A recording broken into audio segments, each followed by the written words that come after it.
One, please start, sir. We are live. Yeah. So, very good evening and welcome to all. I'm Dr. Hiret Prajapati, General Manager, Medical Affairs Department. On behalf of Paris Life Sciences, I welcome you all in our today's scientific feast on Crevast Academy.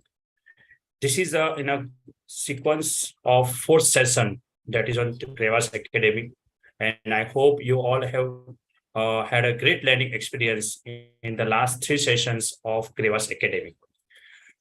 Doctors, when we're talking about ARIS stands on a motto of the objective of power of empathy and truth of science. This is the main motto of our organization to cater or to provide a service to our patients. And this is why the ARIS is #1 company in patient care initiatives. The ultimately objective of our ARIS is to improve the health outcome. And since last, we can say decade, we have initiated so many initiatives for improving health outcome. They're starting with CGM on call, ABPM on call. We have a sleep study, we have Holter monitoring, we have vascular screenings, and so many other initiatives which have been initiated and getting the patient benefits from these initiatives. Crevast Academic is another initiative on the same direction. Ultimately, our objective is to take the helping our patients to improve their cardiovascular outcome. And for that, here we have clinicians across India, which are there on the board. We can guiding us ultimately on different subjects under the Crevast Academic to improve the cardiovascular outcome in our patients who are suffering from cardiometabolic disorder. So on that, we have the first Crevast Academic that was planned and designed on 8th April, and that was concluded successfully on the topic stating the essential for diabetes heart, and where we had speakers like Dr. Srinivas, Dr. Matthew John, and Dr. Rajnish Kapoor. And we had a good interaction and discussion on this same topic, and that would get benefited to our audience. Followed by the next month, we had another session, that is session 2, that is on statin optimization and need of the hour, where we had experts like Dr. M. Srinivas Rao sir, we had Dr. Sudanand Shetty and Dr. Muralidharan on that second sessions. And also we had a great learning experience, and our delegates learned a lot about statin optimization and the tips given by the experts. On the third month consequences, that is last month on 10th June, we had third session, the battle against arterial plaque with statin therapy. Very uniquely designed session. Lots of understanding about the plaque and the role of statin that were discussed by the experts like Dr. Asraf, Dr. Mondal, and Dr. Manoj Chopra. So Dr. Crevast Academic that we are running every month, and this is the 4th session consequently on the 4th month, and this is the month of July, where we have a session on the jury on statin associated muscle symptoms. Another very nicely designed and crafted this agenda and the session, where definitely you will get so many insight from the experts about statin associated muscle symptoms, which is again commonly, or we can say the problem which is sometimes seen with the statin therapy, and we are in dilemma about the continuation of the statin therapy in this patient. So doctors, for today's meeting, we have an expert moderator with us, Dr. Sanjeev Shah, who will run this show, and along with we have other experts also. So Dr. Sanjeev Shah is an endocrinologist practicing at Nanavati Max Super Speciality Hospital in Mumbai. He's an academic clinician in private practice since last 40 years.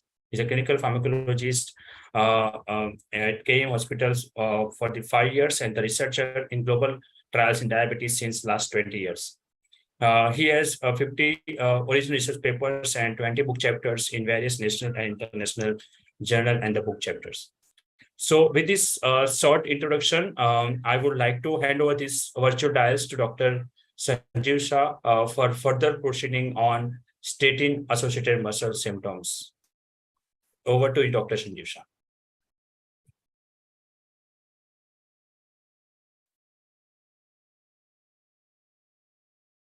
Thank you, Dr. Hiren. So today's meeting, the fourth in the series, is designed slightly differently. This is like a jury, and a statin-associated muscle symptom is a big problem when we want to prescribe a good dose of statin for long term, and patient accuses that your drug is causing a lot of problem. So to dissect out this particular problem, in order to achieve a long-term adherence, it is designed differently. And we would start with a patient accusation, and we will try to solve and go forward. And in this particular meeting, we are going to address all these issues using about half a dozen publications, as well as taking help from major trial and guidelines.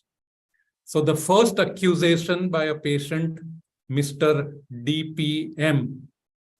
But before I get the patient on board, this particular patient is a 58-year-old hypertensive gentleman who is sedentary, and he is a stressed individual. He has a family history of coronary artery disease. He has a 10-year ASCVD risk of 15.4%. His LDL cholesterol untreated is 165.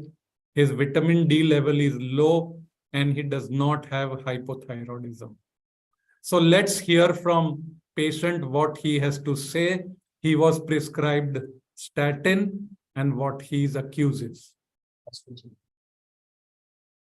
Doctor, after taking your medicine during last 2 months, I am having too much pain in my muscles, in legs, in my hands. Now I have stopped taking this statin class of medicine because I am so much tired of the pain. So friends, this is a symptom, typically what you hear in the clinic after statin is prescribed. Few months, few years later, patient accuses that the medicine is causing problem. So let's clarify what is statin-associated muscle symptom, and let's try to analyze his case. So SAMS, as described in short, is a very frequent symptom, muscle-related complaint, which is described as myalgia, cramps, or perceived weakness. This is frequently difficult to diagnose because the time from statin initiation to symptom is highly variable. The severity is variable from patient to patient, and the geography or which muscles pain is not typically well described. As you all know that there is no confirmatory diagnostic test for this muscle-related symptoms, but there is surely a clinical index score, which I hardly find anybody using in practice. And this is quite interesting in relation to the distribution and pattern of muscle symptom. There is a score 3 to 1 in relation to temporal pattern, in relation to initiation of statin and the duration of symptom after which the symptoms appeared also is very important. If it starts within 4 weeks, gets a good scoring compared to after many, many months. The D-challenge and re-challenge are pharmacological principles which apply to any drug-related side effects. It is not life-threatening. You cannot re-challenge. But in a symptom like this, surely a D-challenge can be easily done, and a re-challenge also can be done. And based on the total, the score will tell us whether it is likely to be statin-associated or not. But there is also an important parameter like creatinine phosphokinase, which is very, very rarely done, but it's an important part. So CPK is an enzyme released from the damaged muscle cells. And if it is elevated up to 4 times, is considered not much significant if it is less than 4 times. But if it is more than 4 times and between 4 and 10 times, it is somewhat significant. And if it is elevated more than 10 times, it can be called myositis or myopathy, which can occur in 1 in 1,000 or 1 per 10,000 people per year.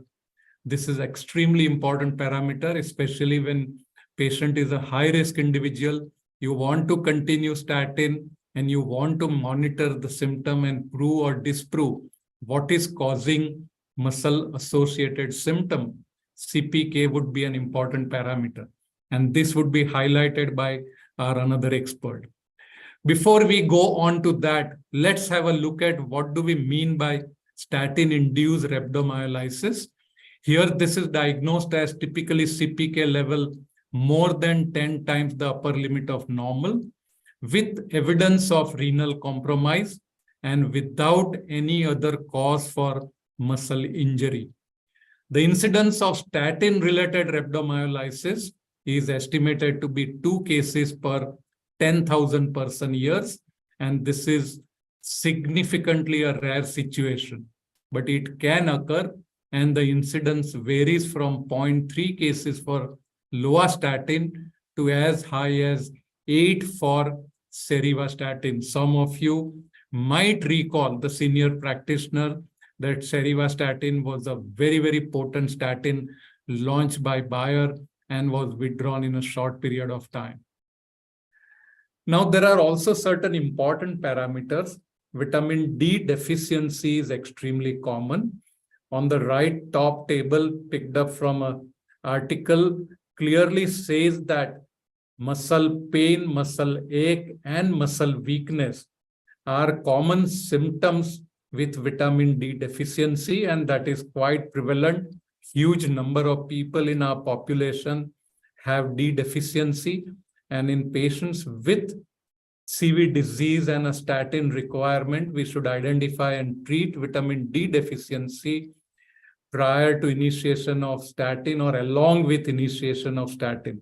At the same time, we should maintain it in a significantly higher than 30. So it's a modifiable risk factor for muscle-related side effect.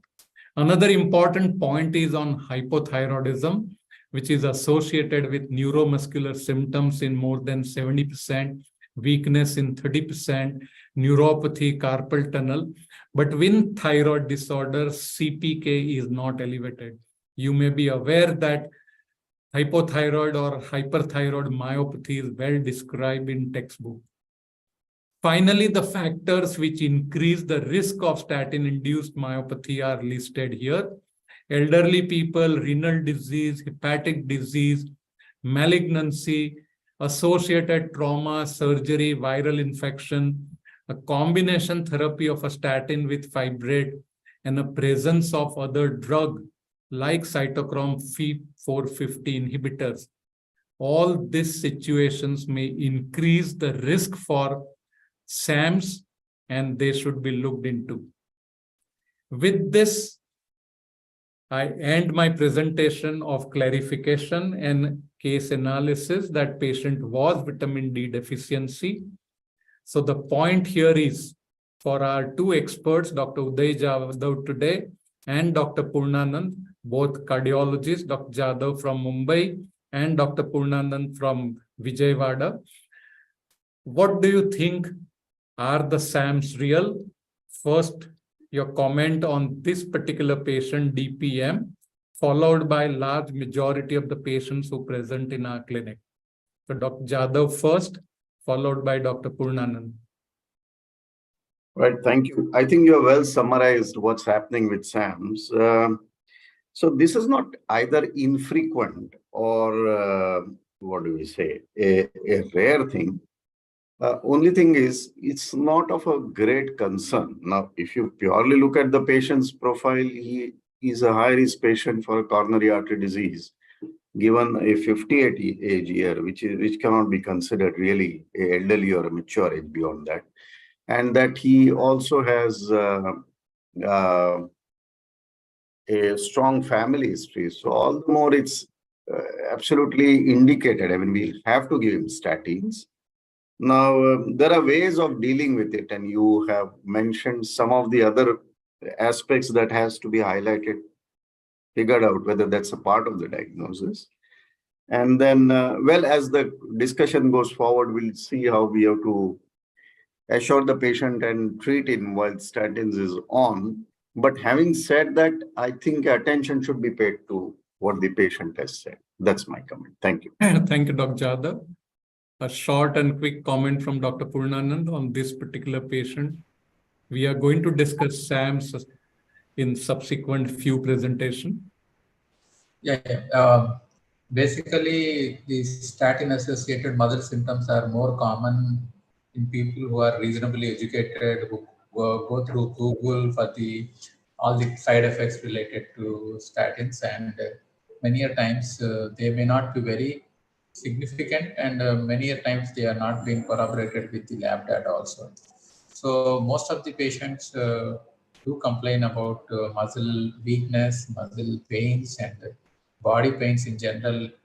May not be totally related to body muscle, also may be related to bone, muscle, etc.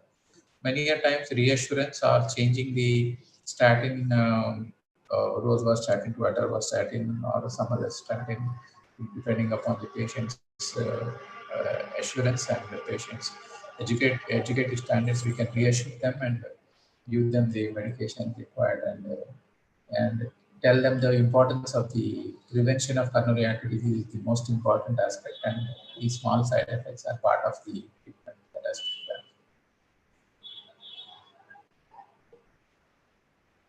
done. Thank you, Dr. Anand.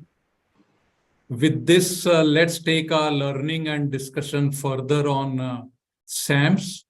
And for that, I invite Dr. Uday Jadhav, who is a consultant cardiologist, honorary professor and faculty at MGM University of Health Sciences in New Mumbai, the vice president of very important few association, heart failure, Indian Cardiology Society, and he has many publications, many orations, had been a regular faculty, part of many clinical trials, and a speaker at various forums.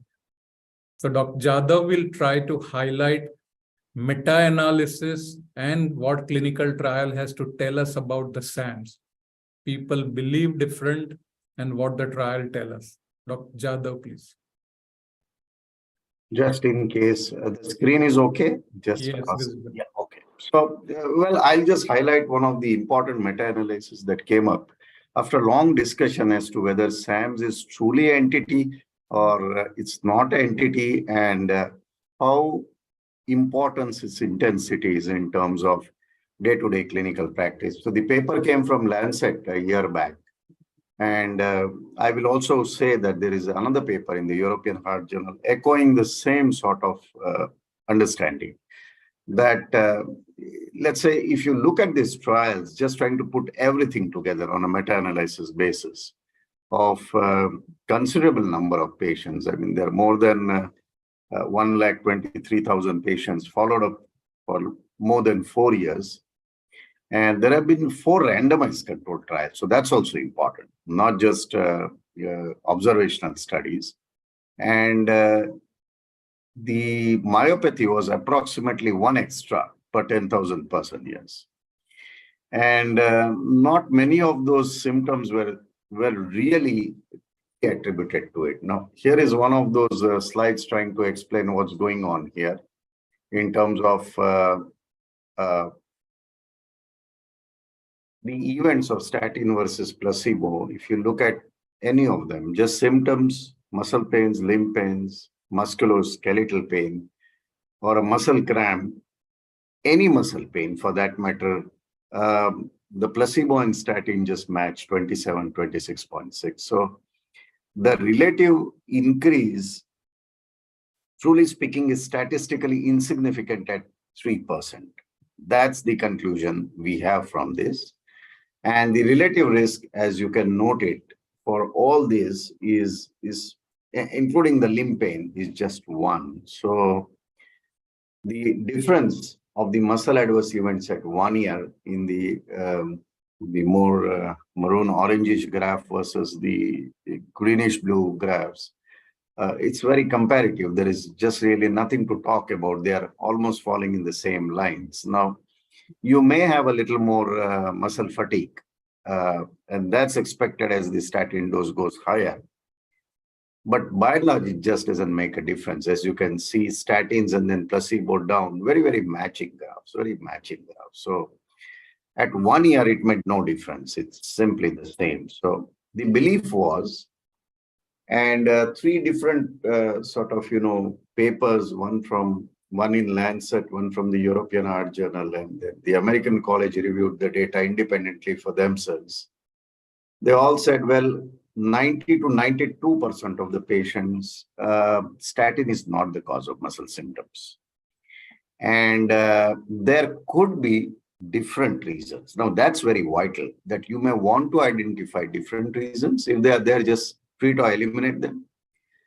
And then there are ways to address this whole issue so that statin therapy needs to be continued, because it's in the true TSI, in the true statin intolerant, that you need to look at some alternative therapies that have come up. Otherwise, statin is good enough, right? So here is everything put together on those 4 million patients. This was the European Heart Journal data, that the overall prevalence is very, very low, very low. It can go up a little in certain issues. For example, if a patient is, let's say, a true exerciser in terms of more of anaerobic activities, 1 or 2, if there's a very regular consumption of alcohol, and then you can look at all the causes. We are talking of patients who are on Cordron, patients who have diabetes mellitus, hypothyroid, extremely important, those who are obese, elderly, those who have some level of chronic kidney disease. And importantly, of course, so if you're going to talk of symptoms and truly prove it, then it will be related to the statin dose. Higher the dose, more are the symptoms noticeable. But we still have to go for the placebo or the nocebo effect, as it is said. So clinician, in my opinion, should not really get into all this. Just make sure that the assessment is done thoroughly. Thank you. So this has been highlighted based on the cholesterol trialist collaboration data, which has more than 1 lakh of patients. What actually revealed in the guidelines and concluded would be presented by Dr. Purnanand, who is a consultant cardiologist practicing more than 25 years in Vijayawada. He's truly an expert with many achievements and runs a Purnanand Heart Institute in the coastal Andhra, Telangana region, the popular cardiologist who will tell us about what the guidelines tell us about statin-associated muscle symptoms and what are the recommendations. Dr. Purnanand, you are sharing, or I have to share the slide? Yeah, you have to share, sir. Thank you. You have to share my slides. I'm coming to that.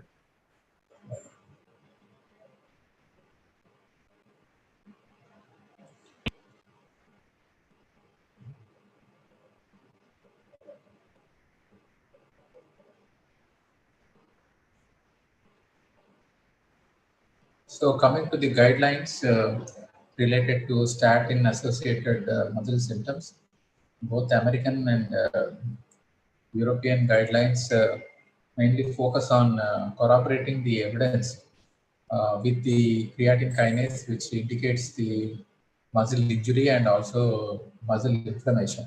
So how often was one question previously we usually asked in the initial days of statin therapies, whenever patient had many muscle symptoms, we used to take CK levels and see, and before starting treatment also we used to get a CK level, and if baseline CK is more than 4, then we have to stop the therapy for some time and recheck and again get it back. So that was the routine, and every 3 months when the patient comes for follow-up, we used to regularly get a CK done and LFT done. But after 2019, the guidelines said there is no need to check CK and LFT on a routine basis unless patient has some symptoms or signs which suggest you have liver injury or myopathy. So be alert regarding myopathy and CK elevation in patients at risk, especially elderly patients in concomitant interfering therapy, and when they are on multiple medications, liver or renal disease, or in athletes who do a lot of physical activity. So routine CK monitoring is not needed, but in high-risk patients where you expect the muscle injury, especially in CKD patients and chronic liver disease patients, it's better you monitor CK if patient regularly complains of any muscle symptoms. So what if CK becomes elevated in a person taking lipid lowering drugs? What we should do?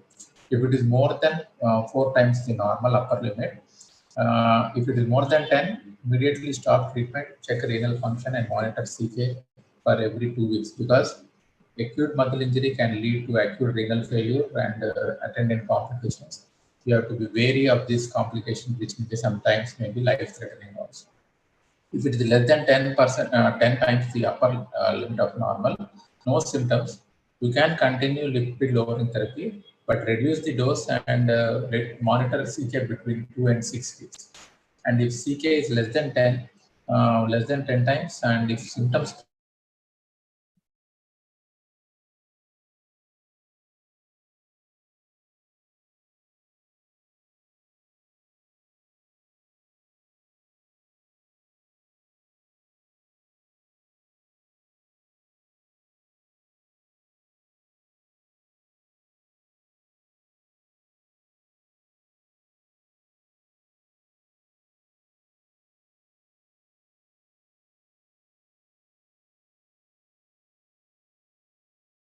We can't hear you.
And Dr. Purnanand, I can't hear you. Probably your connection is a issue. But this is European Society guideline, which says that statin intolerance is rare. Changing the statin, switch over from one to another, may eliminate symptoms in some of the patients. Reducing the dose may be one of the solution. And the guideline believes that it is not 20 or 27%, which probably is a perception of many doctors, but actually it is about 9 to 10%. This is American College of Cardiology AHA guideline recommendation on myalgia, which is 1 to 5% in randomized controlled trial and 5 to 10% in observational studies. The predisposing factors have been well highlighted earlier. Myositis, myopathy, everything is rare. This is Scott Grundy's paper in Journal of American Cardiology in 2019. This is what is a recommendation from American Heart Association on management strategy. Discontinuation of a statin till the symptoms improve. Re-challenge the patient after usually 4 to 6 weeks, or alternative agent or an alternative dosing. monitor again patient for the similar symptoms. But the most important is to discuss the benefit of continuation of a statin in long run rather than discontinuing for a minor muscle pain or a symptom. Some of the symptoms disappear with time when the statin is continued. So the question still remains that if statin is truly, Dr. Purnanand, are you there?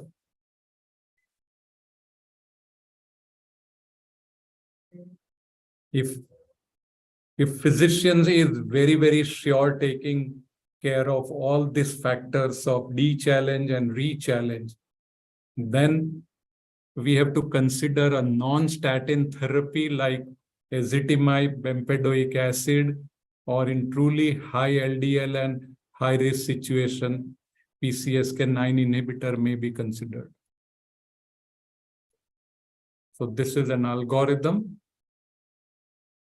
So we have come to the stage of discussion. Dr. Jadhav, what do you think, why physicians believe that it is 20 to 30%?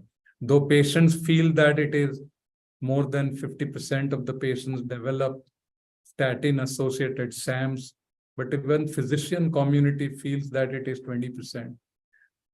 Many such observational data, real-world data, while guidelines and good analysis showed just 10%. Well, I guess this is to some extent related to perception of, in my opinion, just it's a real world experience. So what happens is in patients who are in chronic care and acute care, for example, if you, in real world, we talk to patients who have a acute coronary syndrome, well, we give 40 rosuvastatin, 80 atorvastatin, right? And we continue thereafter, as we all know, for whatever length of time, we are not supposed to stop it. So when this sort of dosage, which truly speaking is a little higher dosage comparatively in ACS patients, I do not see many patients complaining of anything, because right at the beginning when the ACS sets in, it's well explained to them that this medicine has nothing specifically to lower only your bloodstream cholesterol, but instead to look at plaque regression. And therefore, when they understand the importance is more, and the side effect profile is barely discussed to that extent. And therefore, the perception of those symptoms are lesser. In chronic coronary artery disease or in primary prevention, when we put these patients even on low dose statins, or moderate dose statin is the correct word, and they all have all the other ongoing medications, the first question, of course, they ask is the side effects of various medicines. And then when you, it's like the Hawthorne effect with beta blockers. When you put it in their mind, they come back with little more symptoms than otherwise they would. So I think one is the perception at which they occur. Second is, there are other reasons for myalgia and muscle pains and not necessarily the trigger factors alone with SAM. For example, patients of chronic SCADs who are also on cardiac failure therapy, the use of diuretics, loop diuretics specifically, and hypokalemia that's set in, even when they don't have hypokalemia. Anything that drops the volumes, anything that drops the sodium levels, whether they are blood pressure lowering medications or they are, the equiuraces and the early natriuraces set in with the SGLT2 inhibitors. A lot of patients complain of similar symptoms, not truly myopathy related symptoms. So we need to look at one, triggers, and two, what are the other reasons why symptoms are perceived. I do not see a very high incidence of rise of CPK enzymes, but once they rise, I am not very sure. I would like to look into the 4-fold and 10-fold and all that. I would then go by the symptoms and correlate with CPK and things about everything and believe that these are myalgia symptoms and how do we best care take it. Thank you. Dr. Purnanand, here people know that statin is bad, statin causes symptoms. So do you think that it is the knowledge which creates all these symptoms? How is your experience with high dose statin, high intensity statin in your practice over this 20 years? Many times, if the patient is in a critical condition, when patient after a procedure or after an acute coronary event, they can accept all the side effects related to statin therapy or any other therapy, and they want things to be taken care of and want to feel secure. It is only in the primary prevention when the cholesterols are in the not very abnormal range, but patient has an overall ASCVD risk which is high. When we are very keen to prevent an event in that kind of patients, many patients do complain of many side effects, and they take a lot of pains to take the medication. And off late, there was a big WhatsApp post circulating in many of the groups saying that statin therapy is the waste. It is not a therapy which is going to help you in the long run. It is a big mafia, and cholesterol metabolism and cholesterol medications are not at all going to make any difference in how you are going to survive over a period of next 10 years. So that kind of information which is coming in the social media in recent times about cholesterol metabolism and the statin therapy and the role of in prevention, making many patients wary about this therapy, and then sometimes they complain of a lot of symptoms when they have initiated in statin. In secondary prevention and tertiary prevention, we have less number of people complaining about these symptoms. But in primary prevention, especially in educated patients, we have more number of patients complaining of statin-related muscle symptoms. So in patients who are taking 40 milligrams and 80 milligrams for a reasonable length of time, many times they do not complain. In Andhra Pradesh, in Hyderabad, we have a surgeon who says that for all post-CABG patients, he gives 80 milligrams of atorvastatin with 160 milligrams of fenofibrate and aspirin, clopidogrel, and says, and whenever he sends after the surgery, he makes it a point that you should take these drugs without stopping until your last day. Even if somebody says stop, also you should not stop the drugs. So many of his patients are taking 80 milligrams of atorvastatin plus fenofibrate. When even they have muscle symptoms also, when we ask them to stop also, they are not stopping the medication. So it is only how you motivate the patient and how you impress them. It is most important. So some kind of muscle symptoms may be there, but only if the motivation for the patient to take a best form of therapy advocated by a doctor whom he believes is the most important factor in maintaining adequate statin dosage in such kind of patients. So the belief is important. Yes, so sir. Let's hear from a patient what patient has to say. Second accusation. Doctor, if I don't take statin, what will happen with my cardiac risk?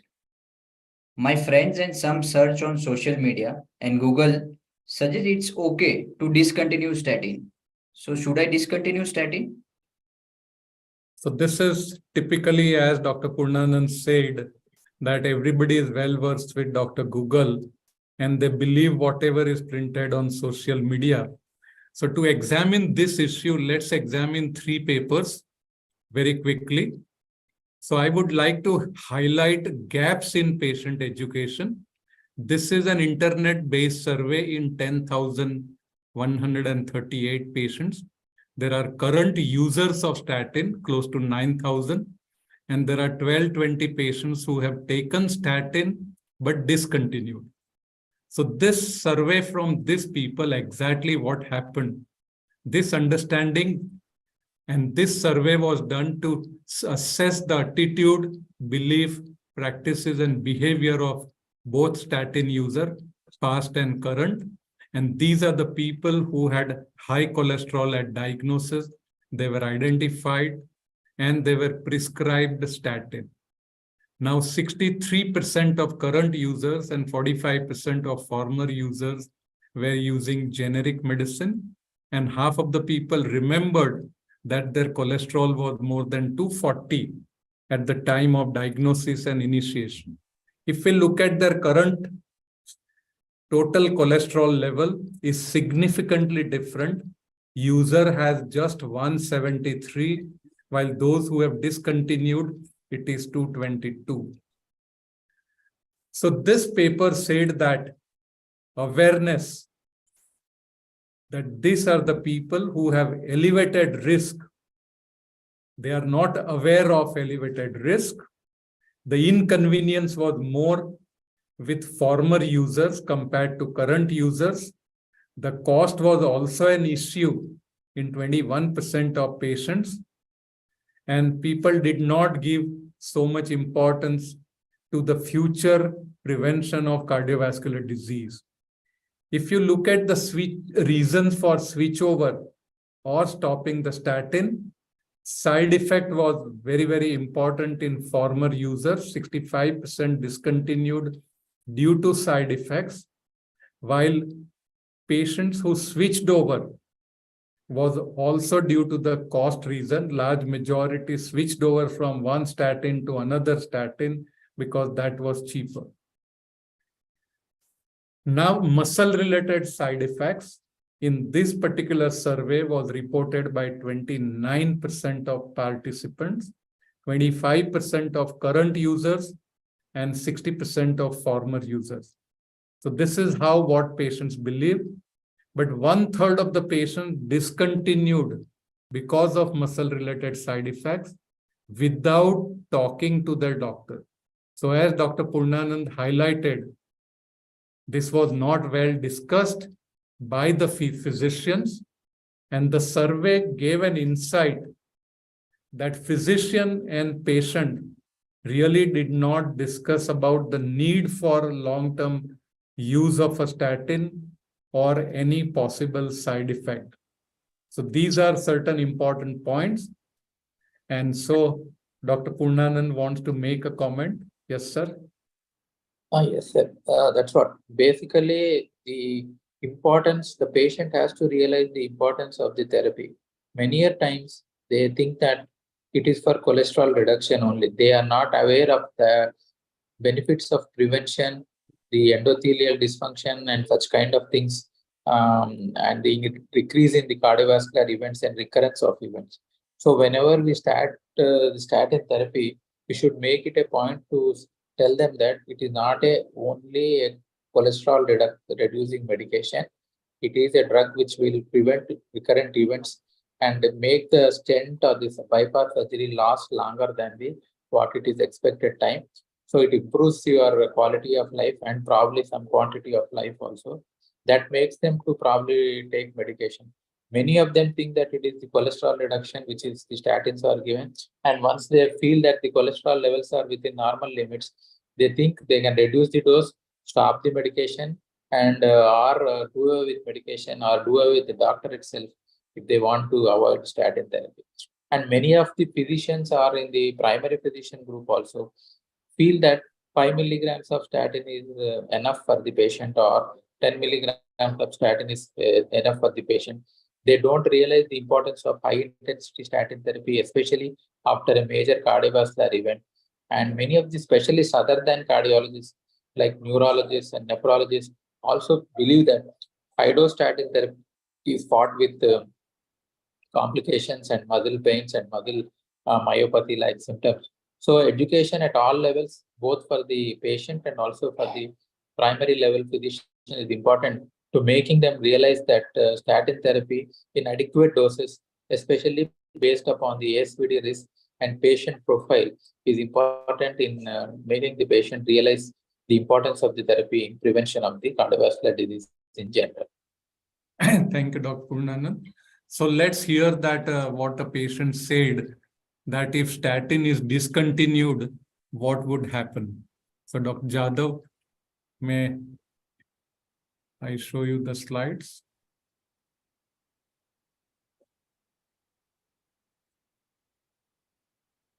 You want to share or I continue your slides? I'll just check whether those slides. I can show the same slides. Correct. 1 second. Okay. So what are the clinical consequences of statin discontinuation, right? This is a perspective from the US National Lipid Association, which talks about the cumulative incidence of MACE.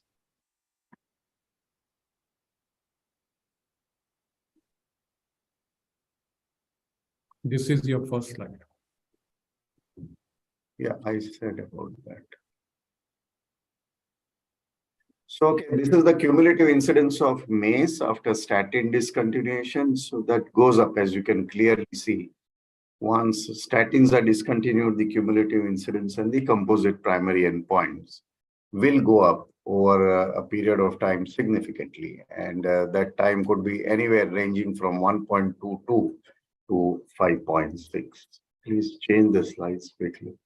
Yeah, and the mortality also statistically significant increase from 1.25 to 2.4.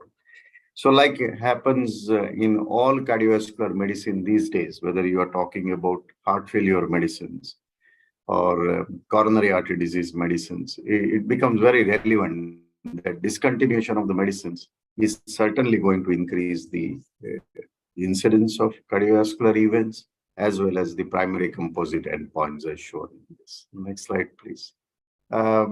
So here is the CV effect of discontinuing statins for primary prevention from France, which used the healthcare database, and then statin was defined when you discontinue it for 3 consecutive months without a further exposure. These 3 months have never been well defined. Why should we have 3 months? But well, it's a sizable duration, so that's what has been said.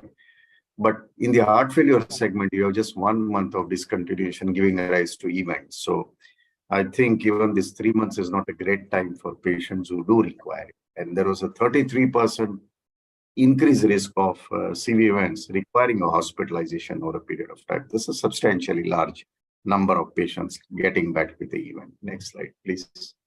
And here is the HR ratio. So unlike the statin-associated muscle symptoms and myopathy, where it never exceeded 1.033%, 8% are not statistically significant. Here, the hazard ratio of what would then happen is CV events 1.33, coronaries 1 point. So 46% relative CV events increase. Also, there has been documentation of peripheral arterial disease going up. Next slide, please. I think that's it. So that's it. Thank you. Thank you. So Dr. Purnanand, would you like to take this treatment gap and a CV risk reduction strategy?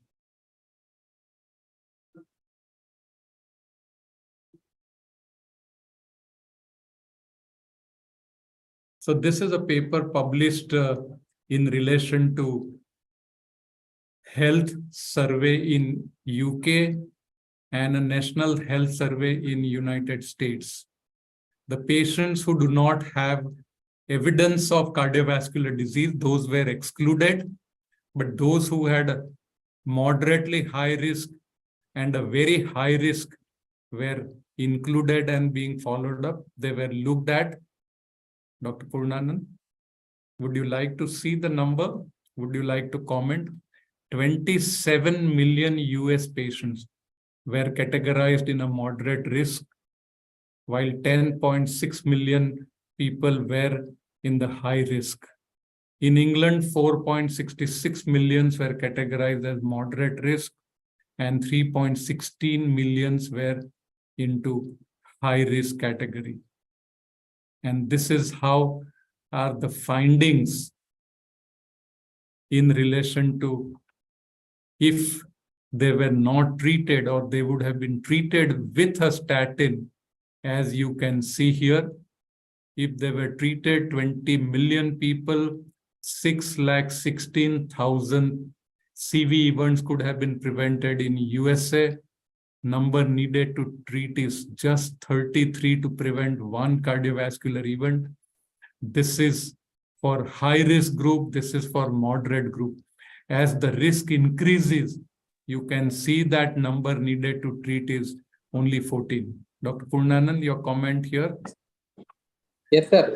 Many a times patients do require statin therapy, and because of various reasons, even if we initiate, there is a gap in between the prescription and patient initiating the therapy and continuing it for a reasonable length of time.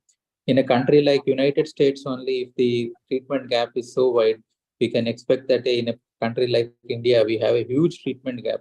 Many are patients requiring statin therapy. They question us our integrity in regarding prescribing the statin therapy in such a patient who looks normal and has normal coronaries.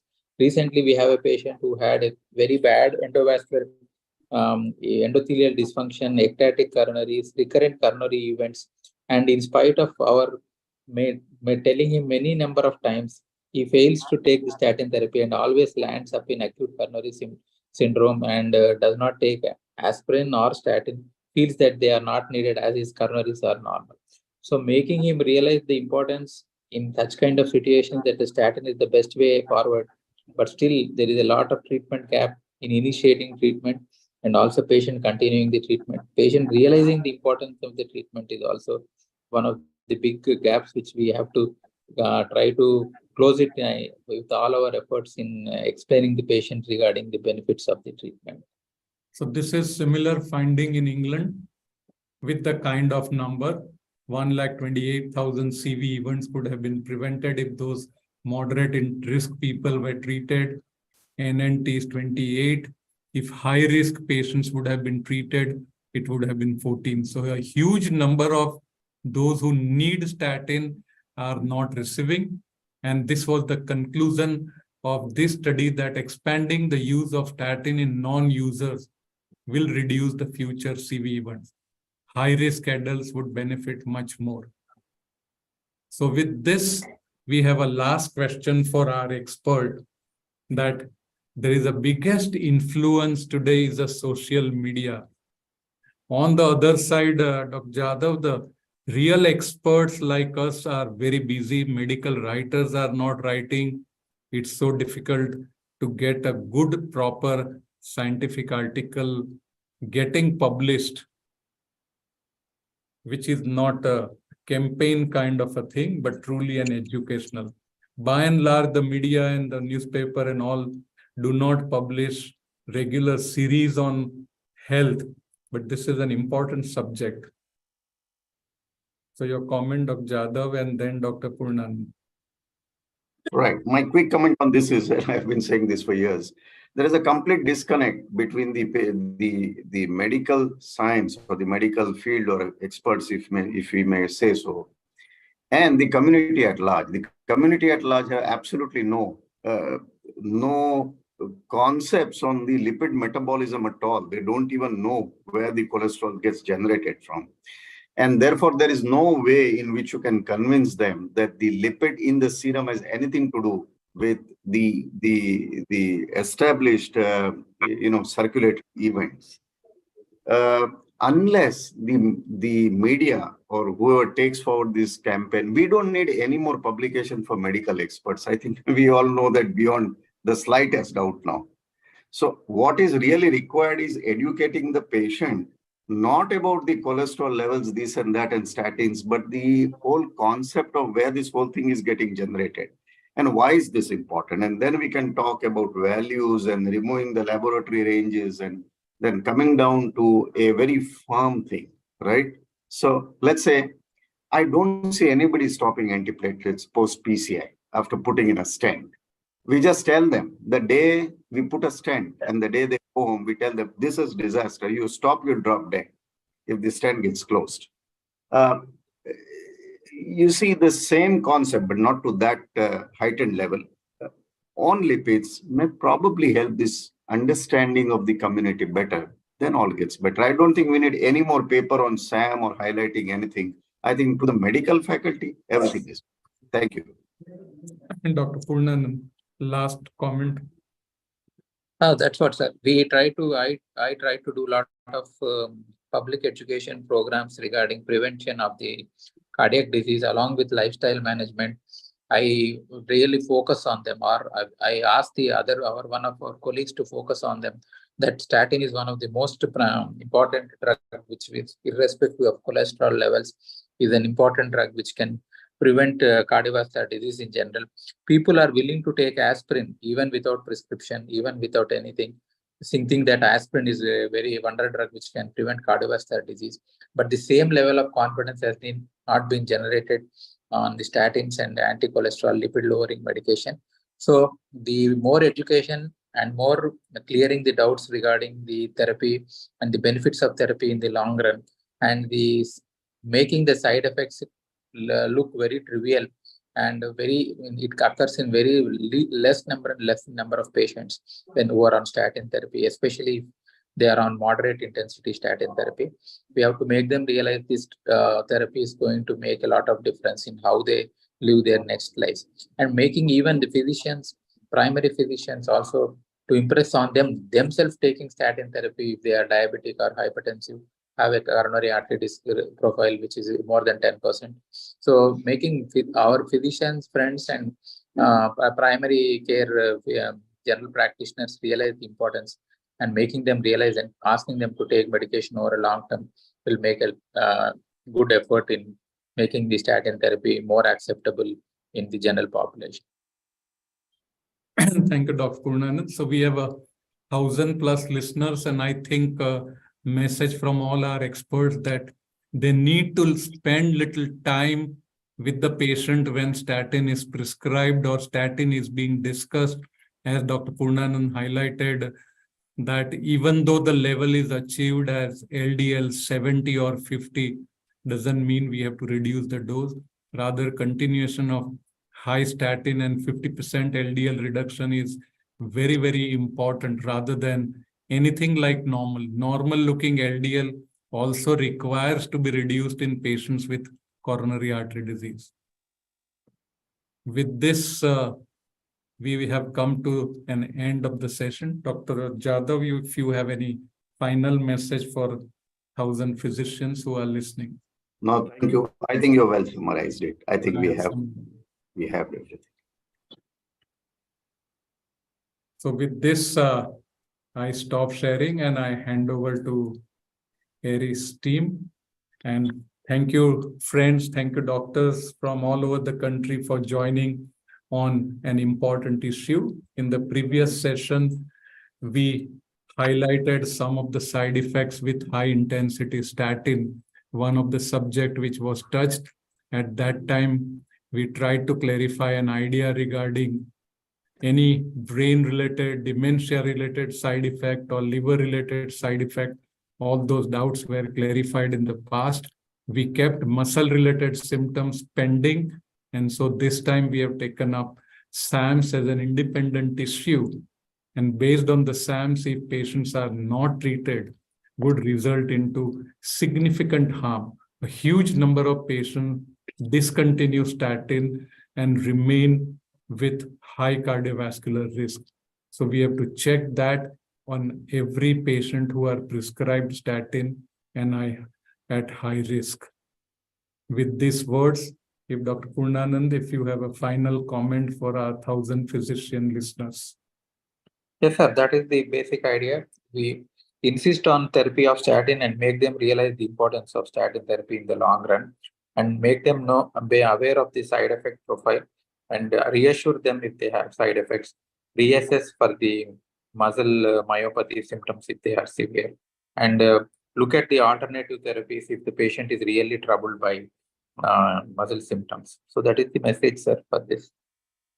Thank you, Dr. Purnanand. Thank you, Dr. Uday Jadhav, acting as an expert in the jury with me as the moderator of the Crevast Academy. Thank you, friends. Thank you, doctors, for sparing your Saturday evening on learning on SAMS. Thank you all. Thank you, Aries team, and thank you, technical team. Thank you all. Good evening.